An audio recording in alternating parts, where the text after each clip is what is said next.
I mix what I like, what I like, what I like, what I like. Hey, good morning, everybody. Welcome to another edition of I Mix What I Like Live. I'm Jared Ball. Happy again to be joining you at I Mix What I Like for all your relevant social media. I Mix What I Like.org for everything else that I and my colleagues and comrades and others do. And I just want to remind everybody that there we have literally thousands of hours of Africana studies, radical, left-wing, progressive, African diaspora, Pan-African work, multimedia interviews, panels with any number of some truly remarkable people over the last almost 20 years now. So please do check that out.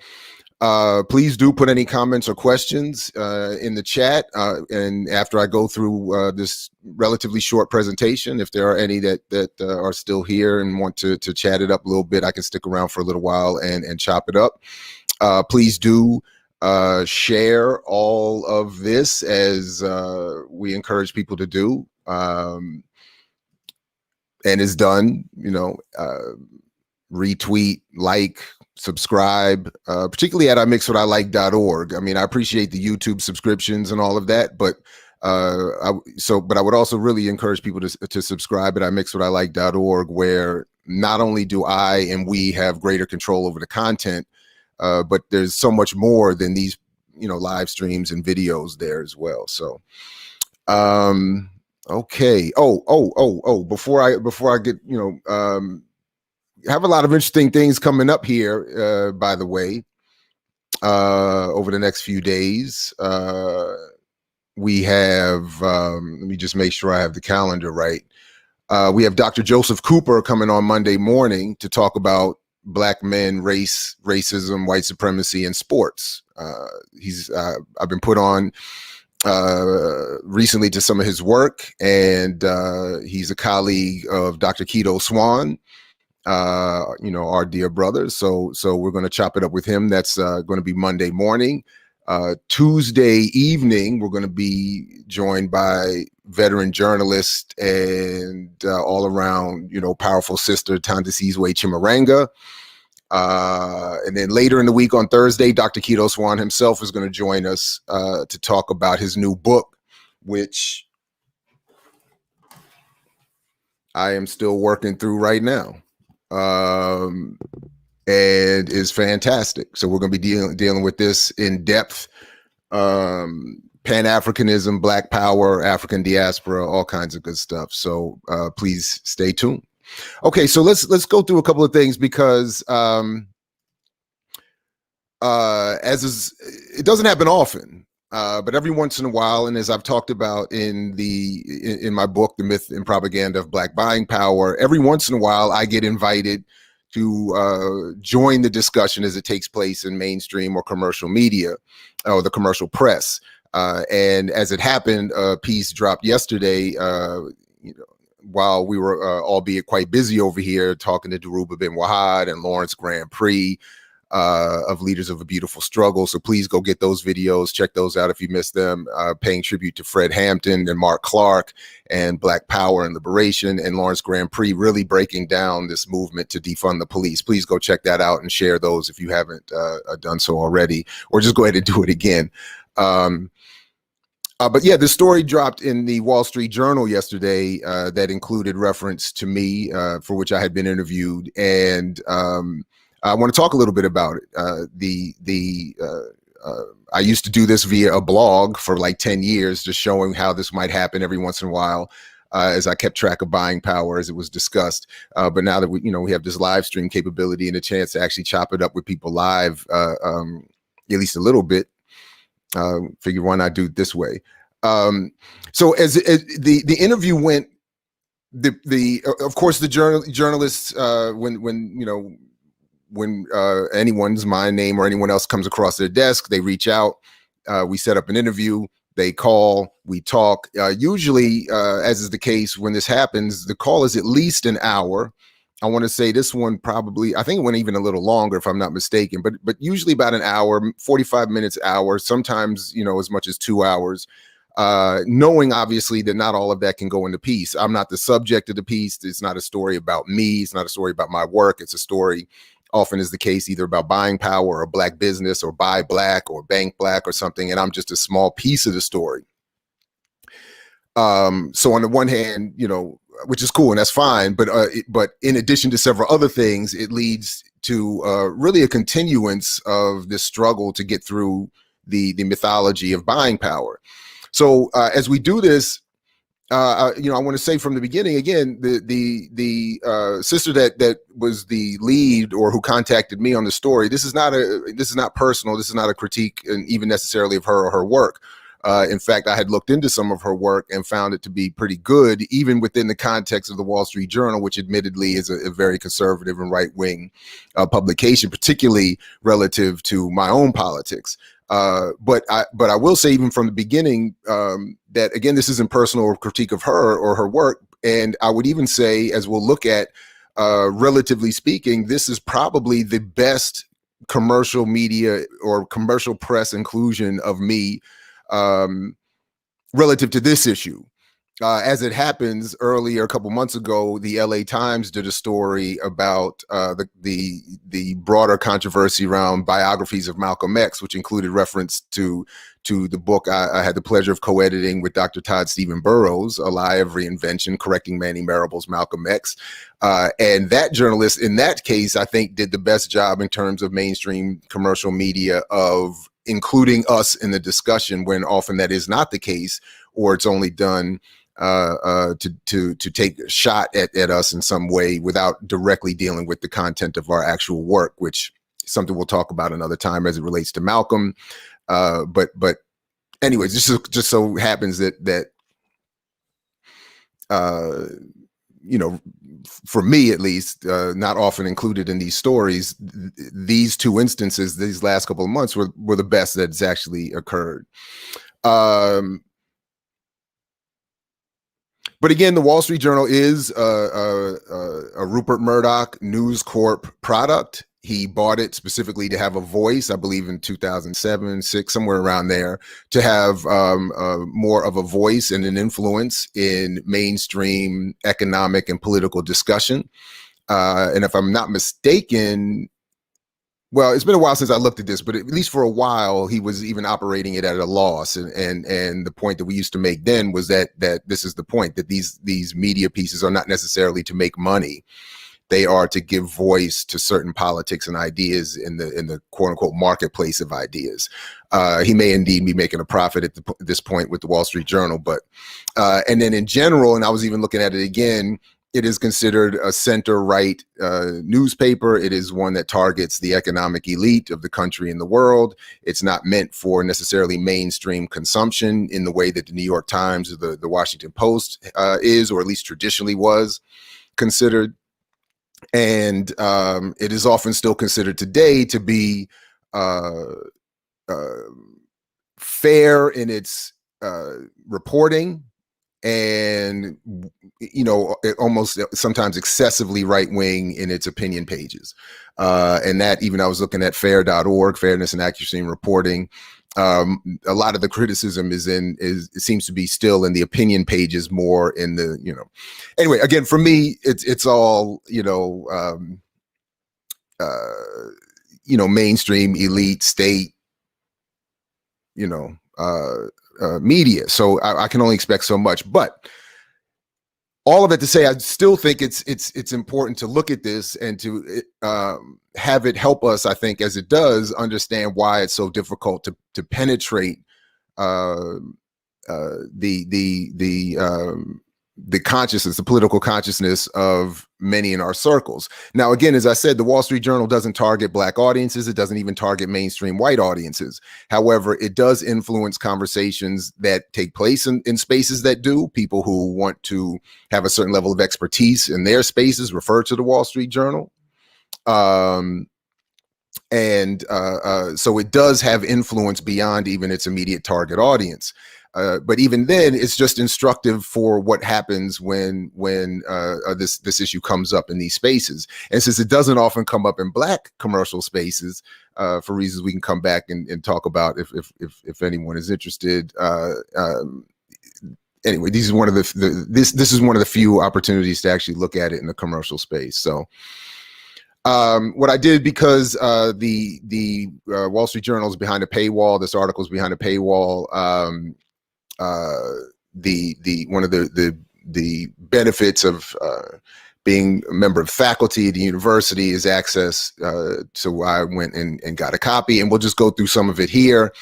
The title of the article is how much can buy Black shopping lift Black-owned businesses?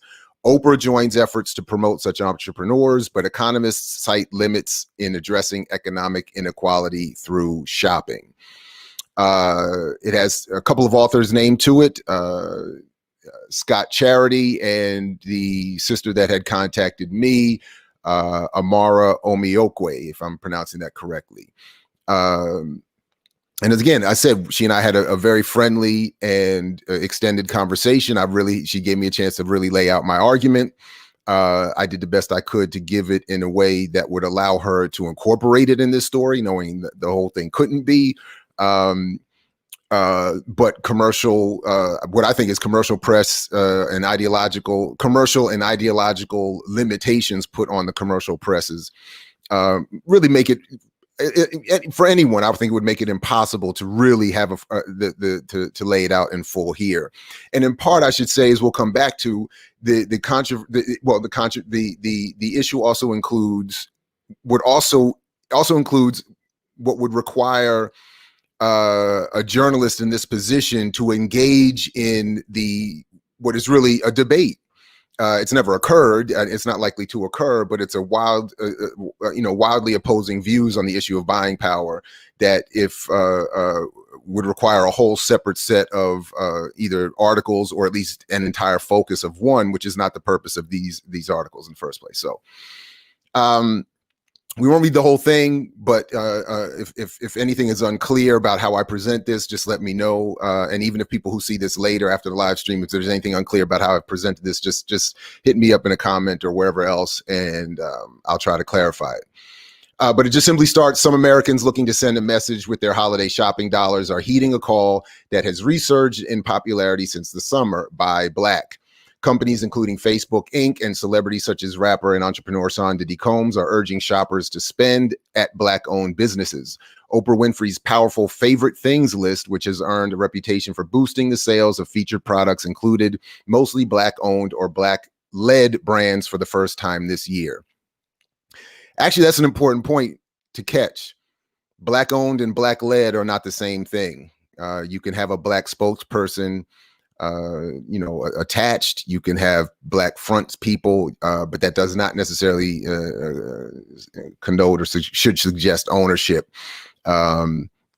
But what is also important about this introductory paragraph is that, as I do try to lay out in my book, and as others have laid out, the most that I point to in my book, at least, Marisa Baradaran and Earl O'Farry before her, in The Myth of Black Capitalism, which of course I learned about because it was found on the list of books that were found in the cell after George Jackson was assassinated in 1971. A connection I always like to make is that they speak to this tradition of not just celebrities, but Black people in general in this country being encouraged now for more than 100 years to focus on entrepreneurial responses to Black inequality. So it's not even, again, here, as I've done in the past, for years a wildly militant even criticism of Puffy and of Oprah, but here they're just playing a role that has been going on for a very long time.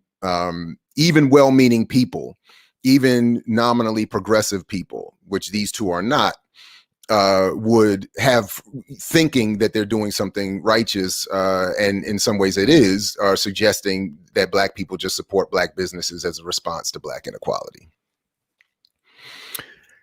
Yet consumer-driven efforts can only do so much when it comes to leveling the playing field for Black-owned small businesses or addressing economic inequality, economists and business owners say. I highlighted that because I think that this, in a very subtle but important way, starts to frame or reframe the conversation in a way that again limits the breadth of analysis that can be brought to bear on this question. So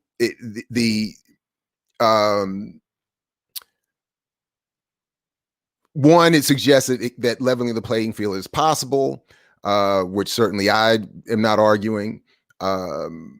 That Black-owned businesses can play some role in this is also part of the suggestion here, which I and others would argue is not something not worthy of support, but is not something that is going to point us in that direction. But it's left here almost to create, for me at least, a false balance between whether or not it's possible.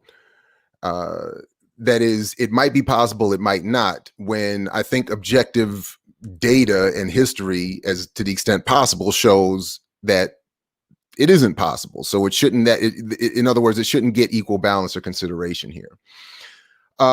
Moving forward a little bit, buying Black is in effect a statement of survival on the part of the African-American community, said Molefi Kete Asante, a historian and chair of the Africology and African-American Studies Department at Temple University. I don't think that any African-American person seriously believes that buying Black will erase the wealth gap between white people and Black people. So it was cool. I had no idea that she would be talking to Molefi Asante for this article, and to the extent that he's included here and quoted accurately, which we do always have to, not that I'm suggesting he wasn't. I'm just saying we always have to, leave it out there that that's possible, as has been the case with me being misquoted. I'm certainly it's possible to happen with others, but I think that what he says here is valuable on two levels. And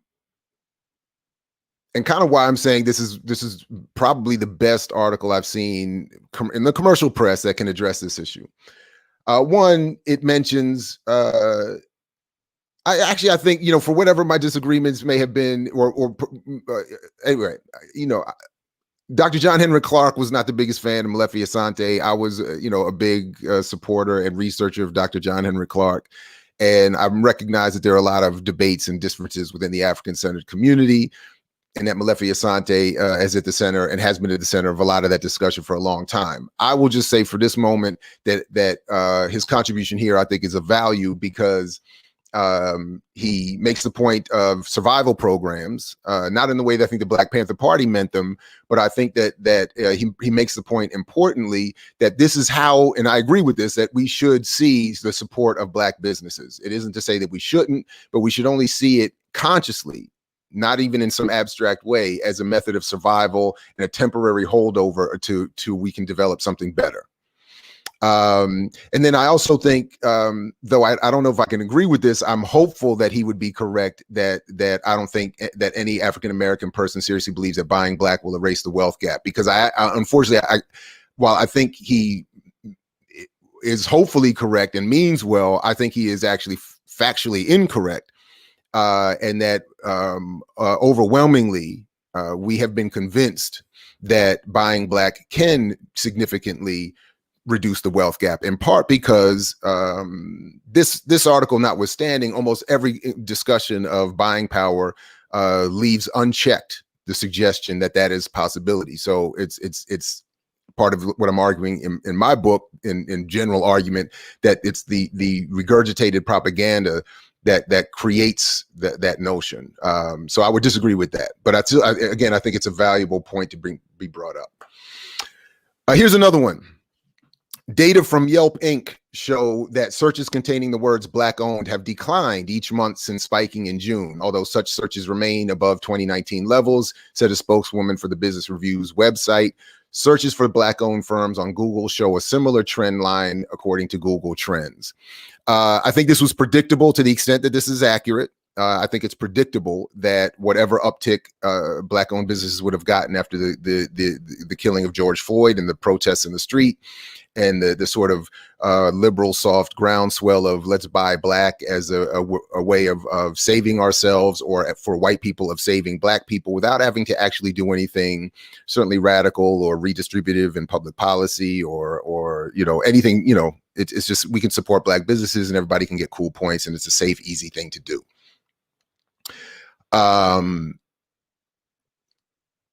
Anyway, so I think that's predictable.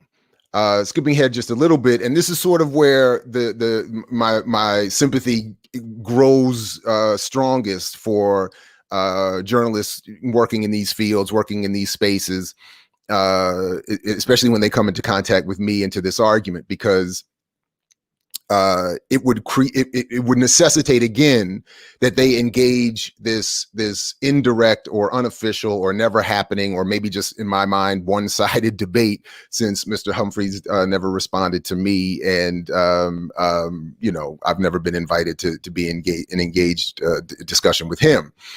But Jeffrey Humphreys, as described here, is the director of economic forecasting at the University of Georgia's Terry College of Business, who is the lead author since the early 90s of the Selig Center, which is not mentioned here, which I think is interesting because it's the Selig Center at the Terry College of Business that is the single source ever referenced by Nielsen and anybody else for the claim of buying power.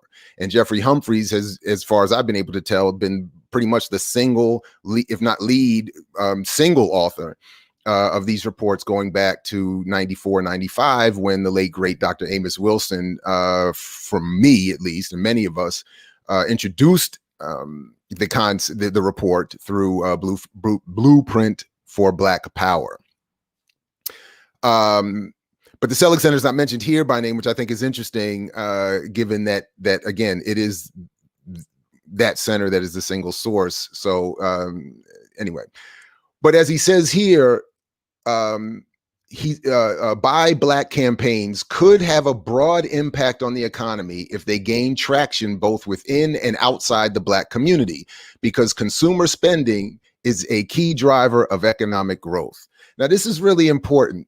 Now, again, I don't know what their full conversation was like. I don't know what all that he said. Obviously, as we'll see in a moment, all that is quoted from me in this piece is maybe 1 or 2% of all that we said in our extended, and again, friendly conversation. But what is said here is really important, in part because it actually accurately, without overtly saying so, describes the function of buying power reports. When he says when the piece says, because I don't think he's being quoted here directly, but when the piece says that according to Humphreys, buy Black campaigns could have a broad impact on the economy, what he means by that is, when you hear broad impact on the economy, that means those who own the economy will do well. That does not mean that Black people, poor people, working people, all the other people who don't own the economy. And again, as I show, I forgot the numbers. Maybe we can pull it up in a minute here, but it's really, it's a handful of people that own all the stock in the country. It's a handful of people that own everything in the country. So when the economy is doing well, at best, what they'll say is it will benefit working people, because when businesses do better, they hire more people. You're likely to get a better wage, et cetera, and so forth. But this is all part of the mythology. And the other thing it says here is that because consumer spending is a key driver of economic growth. Again, it's a very honest statement, because one, notice that Humphreys is not quoted here saying that buying power is an assessment of the strength and potential of Black economic power. What he's saying is that if you buy Black, even supporting Black businesses, you are supporting the broader economy, When you support the broader economy, you are supporting those who own the economy. And as we looked at just a moment ago, part of what they mean by buy black can also mean black-led firms, not necessarily black-owned firms. But again, even if they are black-owned firms, because of their connections to other areas of the economy not owned by black people are going to benefit. So if you own a clothing store, whether you are getting wherever you're getting your warehoused clothes, at wholesale from, or fabrics from, the shipping, all of the ancillary parts of the business, the electricity that you pay to run the business, the rent or the mortgage you pay on the building you work out of, all of these things are likely not going to black-owned companies, because black people don't own companies in those sectors of the economy. So what they mean by grow the economy and impact the economy is benefit those who own the economy, which is often the handful of almost exclusively elite white males, but a handful of other mostly white, and then a few others might be included. But that's who's benefiting from all of that. Then I'm quoted. Jared Ball, professor of communication studies at Morgan State University, said estimates of African-American buying power are often cited to argue that the black community has untapped economic potential. That's true. I said that. The idea is, quote, that if black people use their buying power differently, they could do something differently with their economic condition, said Mr. Ball, who wrote the book, The Myth and Propaganda of Black Buying Power. I hope they misquoted me. That's not a perfectly worded sentence. That's not the strongest sentence I could have said to make that point. So I hope they misquoted me and made it worse than I actually said. But again, that's a fair, Mr. Ball said, while he supports Buy Black campaigns and other collective efforts to support black institutions, such action has little impact on issues such as black businesses' ability to access financial or financing or the racial wealth gap. Imperfectly worded sentence, please. And I'm an expert at that. My writing is filled with imperfectly worded sentences. But what I don't mind about it is that it's generally accurately representing my point.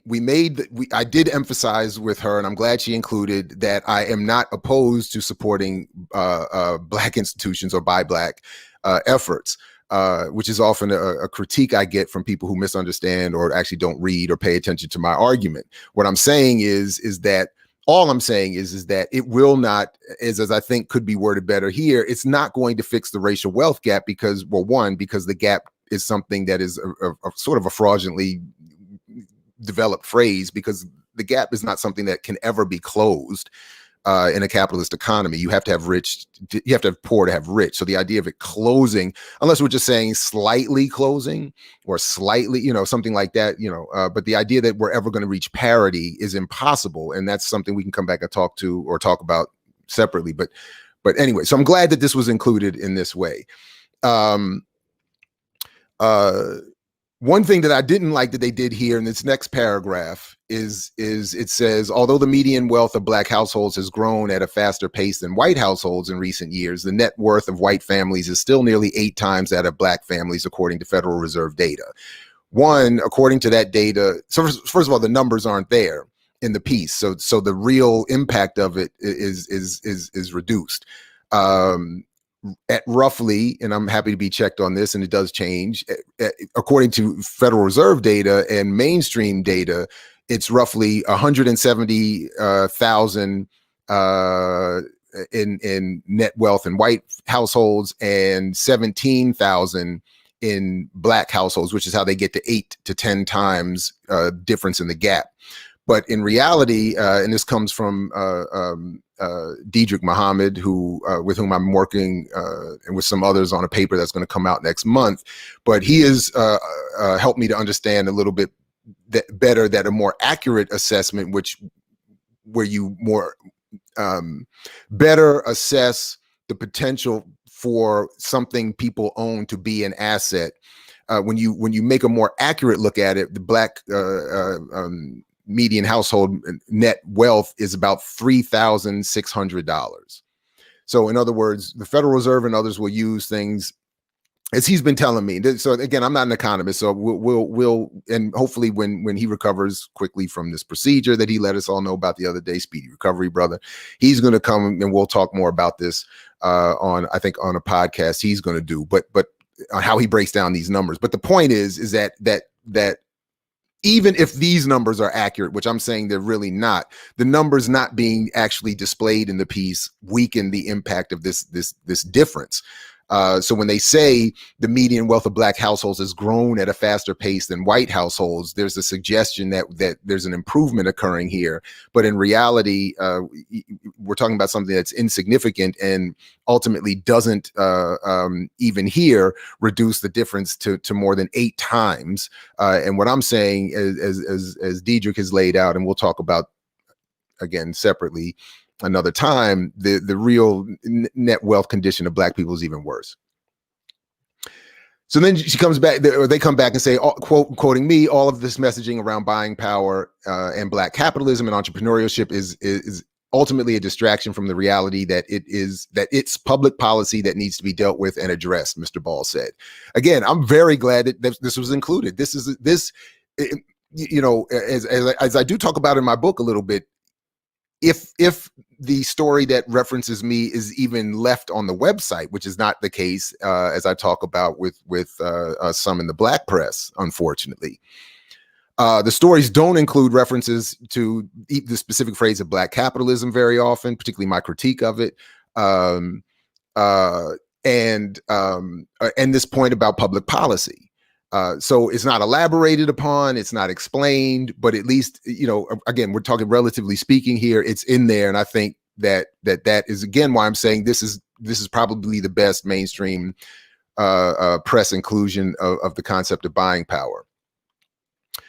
But I want to come back to this, but this is so ultimately, what I'm saying is what is the what is the complicated nature of all of this, and what is left out of this piece, as good as it does deal with this, again, relatively speaking, is that it doesn't allow for what I'm actually saying about the concept of buying power to be overtly and with clarity put on the table.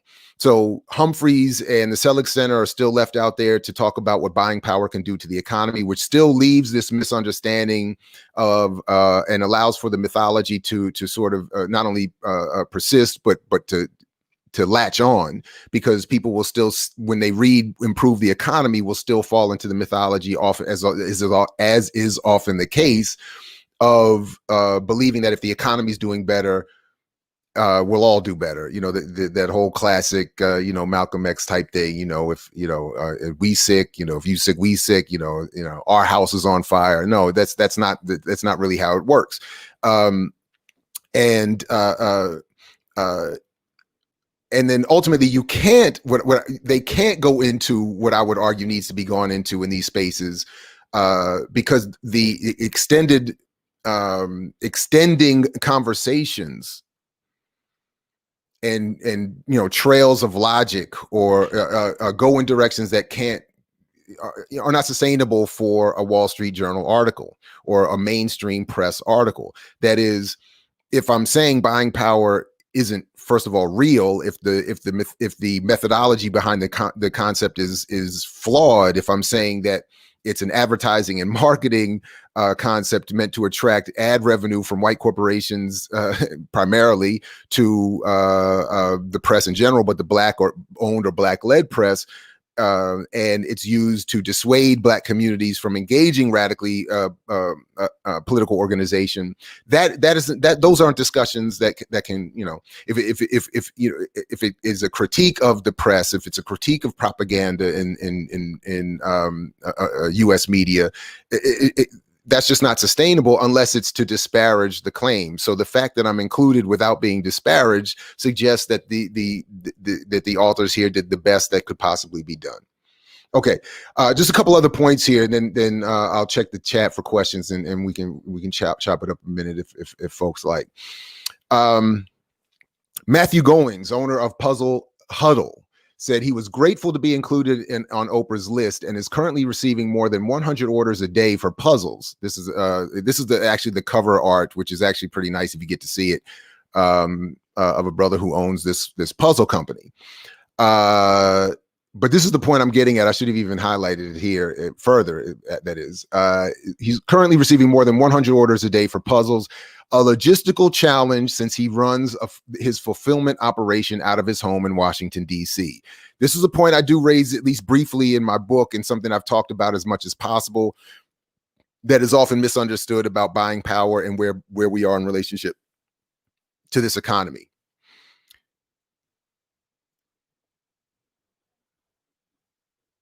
We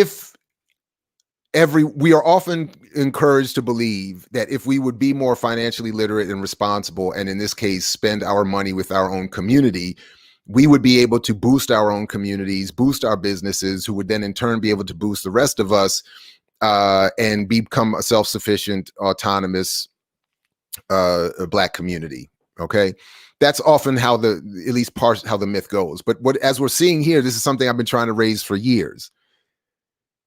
If everybody starts doing what we say to do, not only will not only will wealth not be created for the whole of the community, but even individual Black businesses may end up collapsing or stagnating. Now, even as the article is saying, already the amount of searches for Black-owned businesses is declining as people start to go back to the norm or suffer even greater in a worsening economic condition. Because again, even as it says the economy is going to, well, even when they say the economy is improving, that does not mean that people at the bottom are doing any better. That's not an indication of that at all. But even as we're seeing that happen, already we're seeing that Mr. Goins is struggling to keep up with the orders.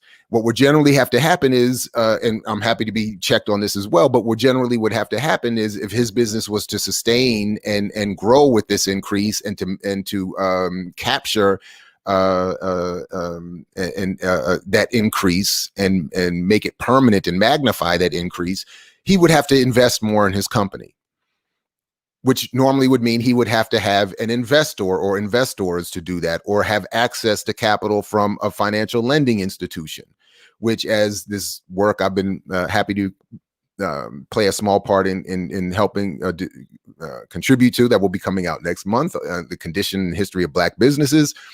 This is just something that is not possible. This is that for any number of different reasons, some of them connected to misunderstanding and propaganda and mythology, some of it directly, of course, white supremacist anti-Blackness, some of it just the normal function of a capitalist economy.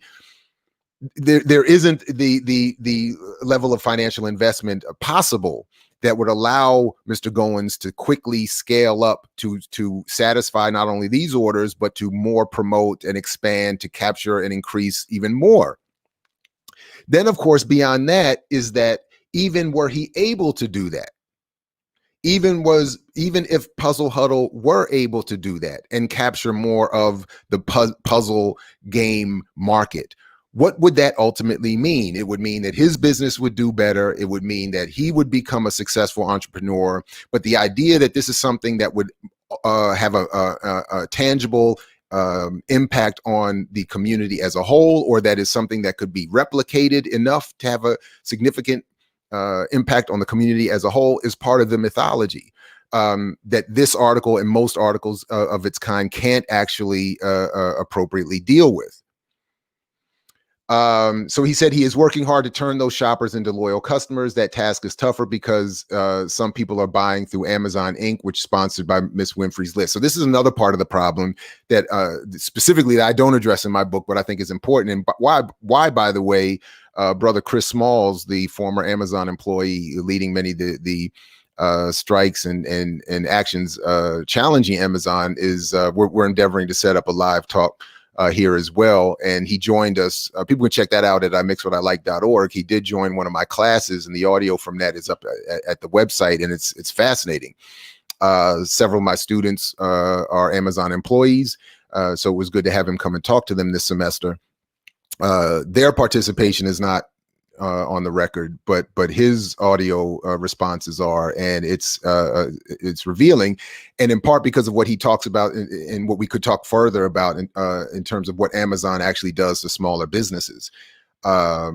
and one of the things that they do is that if they see, for instance, that you're producing puzzles that are popular, they will either start producing them themselves and cut you out, which is apparently is what they've been doing with other, or they will send you to a preferred. They will send their customers to a preferred puzzle dealer. But also, as it says here, and this is something I'd like to learn more about. Maybe some of you can help me out with this even this morning. But that the customers that go through Amazon are Amazon customers, even if they're buying something directly from someone selling through Amazon. So in other words, it's not that you become a customer, Mr. Goins, in the Puzzle Huddle. You become a customer of Amazon who's buying Mr. Goins' work through Amazon, and this creates a whole other problem. And the last point I want to point out, again, as I started with, the fact that Oprah Winfrey is first saying support Black businesses, but then has her list sponsored by Amazon, which undercuts small and Black-owned businesses, is again part of the problem. She is doing that simple symbolic gesture of saying support Black-owned businesses, and she'll look to use that for credit among her community. But it ultimately is not something that can lead anywhere substantive. So anyway, that was essentially all I had on that, and I just wanted to go through that very quickly to show you how even in the most positive commercial press inclusion that I've experienced on this issue, there's so much that can't be done, and there's so much that leaves ultimately the myth to go unchecked. Now, again, I'm grateful she mentioned not only me, but the full title of my book, and maybe people will get it and it will spark something else.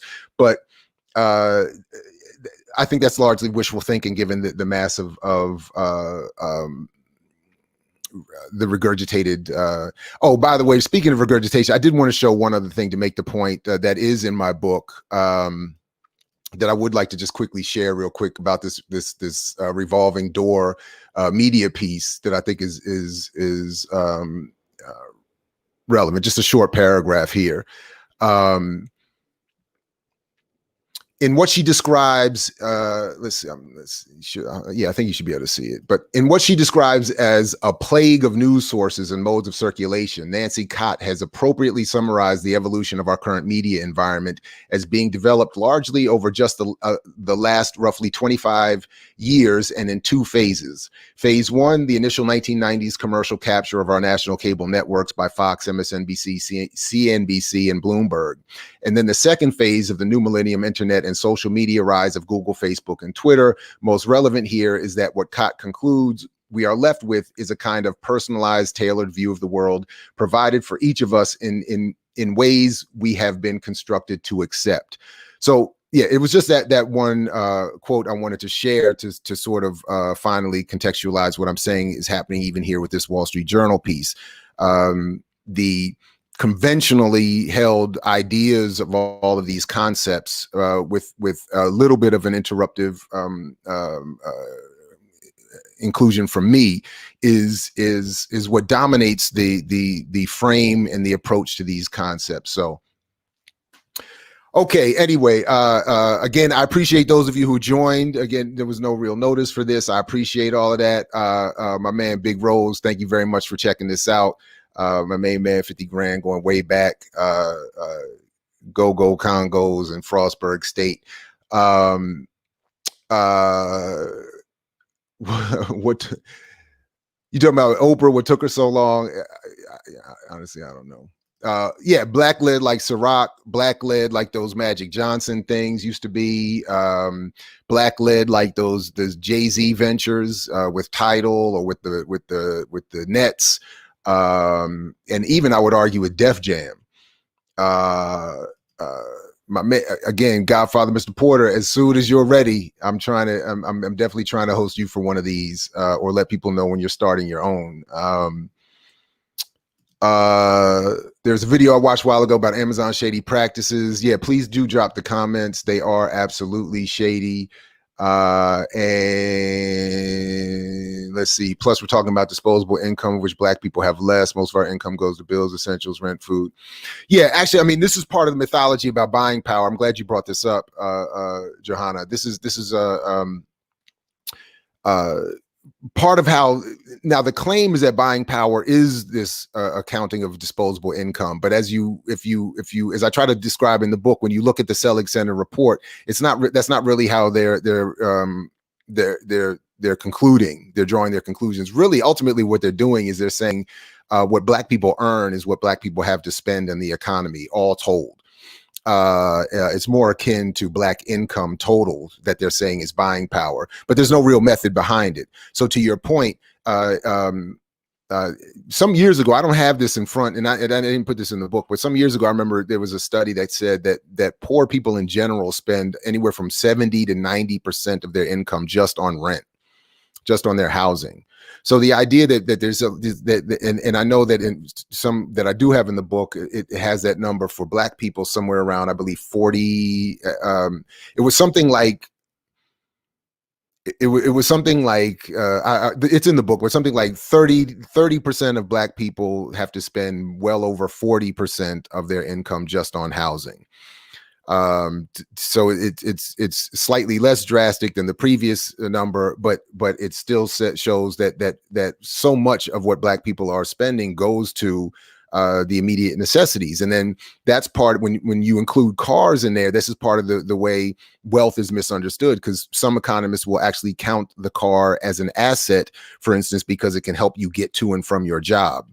But the idea that a car is actually an appreciating or wealth producing asset, I think is wildly representing the situation, which is why, for instance, Diedrich Muhammad has the number of in terms of Black wealth down to actually $3,600.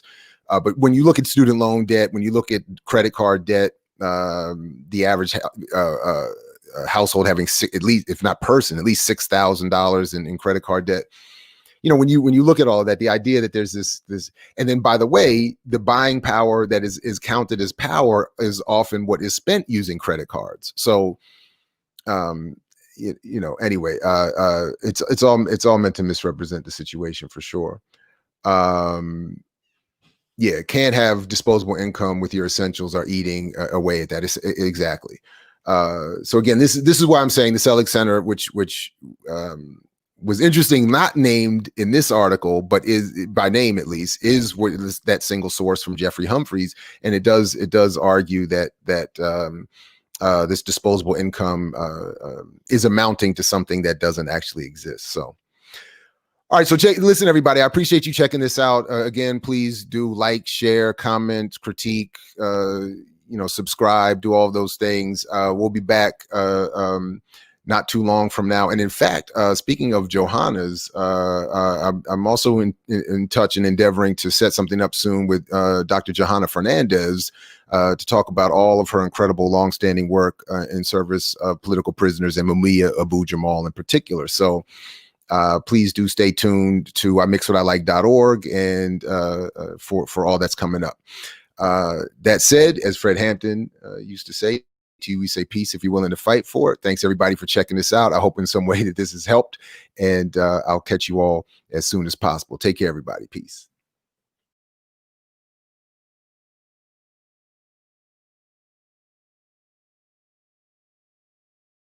I mix what I like, what I like, what I like, what I like.